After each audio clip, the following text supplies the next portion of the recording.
തകൃതിയായിട്ട് തയ്ച്ചുകൊണ്ടിരിക്കുവായിരുന്നു. അതിനിടയിൽ അമ്മ വന്ന് ചോദിച്ചു, ഇന്ന് മലയാള മാസത്തിലെ ആദ്യത്തെ വെള്ളിയാഴ്ചയല്ലേ, അന്നദാനം ഉണ്ട് അമ്പലത്തിൽ, പോകുന്നുണ്ടോ എന്ന്. പിന്നെ പോവാതെ എന്നൊരു ചോദ്യം ഞാൻ തിരിച്ചു ചോദിച്ചിട്ട് വേഗം തന്നെ റെഡി ആയിട്ട് ഇറങ്ങിട്ടോ. ഇവിടെ അടുത്ത് തന്നെ ആയതുകൊണ്ട് പെട്ടെന്ന് തന്നെ തിരിച്ചെത്താൻ പറ്റും.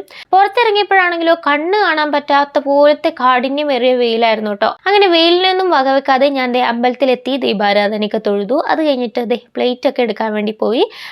പ്ലേറ്റ് എടുത്ത് ക്യൂവിൽ നിന്നു. എന്നിട്ട് വെയിലൊന്നും ഇല്ലാത്തൊരു സ്ഥലത്തേക്ക് മാറിയിരുന്നു കേട്ടോ. സമാധാനമായിട്ട് ഫുഡ് കഴിച്ചു. അടിപൊളി ഫുഡായിരുന്നു. ചോറ് വിളമ്പിയത് ലേശം കൂടുതലായിരുന്നു, എന്നാലും ഞാൻ അത് സമാധാനമായിട്ട് ഇരുന്ന് കഴിച്ചു തീർത്തു കേട്ടോ.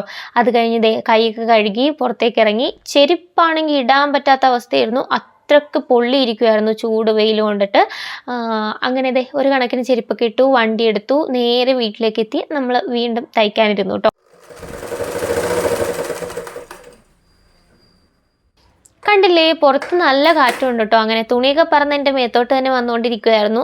പിന്നെ അതൊക്കെ കഴിഞ്ഞ് ഞാൻ ഈ ബ്ലൗസിന്റെ ബാക്ക് സൈഡാണ് കേട്ടോ ഈ അടിച്ചുകൊണ്ടിരിക്കുന്നുണ്ടായിരുന്നത്. പുറകിൽ ഹെമ്മിങ് ചെയ്യാനുള്ള മടി കാരണം ഇങ്ങനെ ചെറിയൊരു സൂത്രപ്പണി ചെയ്യുന്നതാണ് കേട്ടോ. തയ്ക്കുന്ന മിക്കവർക്കും അറിയുന്നതായിരിക്കും. അപ്പോൾ നിങ്ങളൊക്കെ ചെയ്യാറുണ്ടോ ഇല്ലയോ എന്നുള്ളത് കമൻറ്റ് ചെയ്യാം കേട്ടോ.